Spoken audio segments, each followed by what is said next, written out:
আপনারা যারা ক্রিকেট খেলছেন এরকম স্পিন বল করেন না? স্পিন বল করলে বলটা কিভাবে যায় বলেন তো?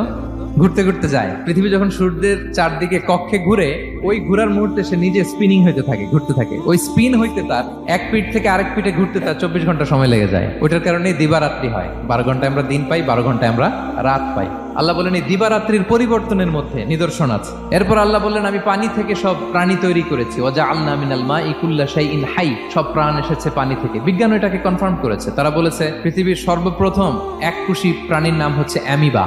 অ্যামিবা এসছে, জুপ্লাঙ্কটন, ফাইটোপ্লাঙ্কটন, ব্যাকটেরিয়া প্লাঙ্কটন, এভাবে স্পিসিস গুলো ডেভেলপ করেছে। এরপর আল্লাহ তাআলা বলেছেন মৌসুমী বায়ু, এই যে বায়ুর প্রবাহ, এতে নিদর্শন আছে। আর আকাশ জমিনের মাঝখানে যে মেঘমালাগুলো ভেসে বেড়ায়, এই সবগুলোর ভেতরে নিদর্শন আছে। কাদের জন্য? আল্লাহ বলেন তাদের জন্য যারা আকল খাটায়। ইব্রাহিম আলাইহিস সালাম ক্রিটিক্যাল থিংকিং এর ক্ষেত্রে আমাদের জন্য অনুপম আদর্শ ছিল। কোন এক দলে না ঢুকে উনি ওনার ক্রিটিক্যাল থিংকিং, ওনার অ্যানালজি, ওনার বিবেককে উনি কাজে লাগিয়েছেন।